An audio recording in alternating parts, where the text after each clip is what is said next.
ధర్మం అంటే ఏమిటి అంటే, ధర్మం అంటే నీకు నచ్చింది చేస్తే ధర్మం కాదు. ఒకడికి డబ్బు లేదు, వాడికి డబ్బు ఇచ్చావు. ఒకడికి విద్య లేదు, వాడికి నువ్వు విద్యనిచ్చావు. ఇది కేవలం ఇది చెయ్యటం మాత్రమే ధర్మం కాదు. ఇది చెయ్యటం అనేది పుణ్యం. కానీ నీ ఆశ్రమాన్ని బట్టి నువ్వు వర్ణాశ్రమ ధర్మాల్ని నిర్వర్తించాలి. సో వర్ణాశ్రమ ధర్మం అన్నారు. అందుకనే ఈ మహాభారతం మొత్తం వర్ణాశ్రమ ధర్మ వ్యవస్థను నిలబెట్టేదిగా మాట్లాడుతుంది. క్షత్రియ వర్ణంలో పుట్టిన వాళ్ళు ఎంతోమంది రాజర్షులయ్యారు. మనం సూత గోస్వామి అని చదువుతాం. సూత గోస్వామి అనే అతను చాలా పెద్ద ఋషి. అంటే సూతకులంలో పుట్టినవాడు ఒక పెద్ద గోస్వామి అయ్యాడు.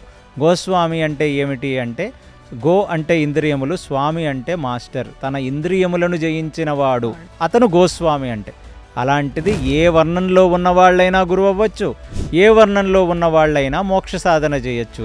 అలా రకరకాల వర్ణంలో ఉన్న వాళ్ళందరూ ఆళ్వార్లుగా అయ్యారు కదా. రకరకాల వర్ణాల్లో పుట్టిన వాళ్ళందరూ ఎంతో పెద్ద ఆళ్వార్లు అయ్యారు.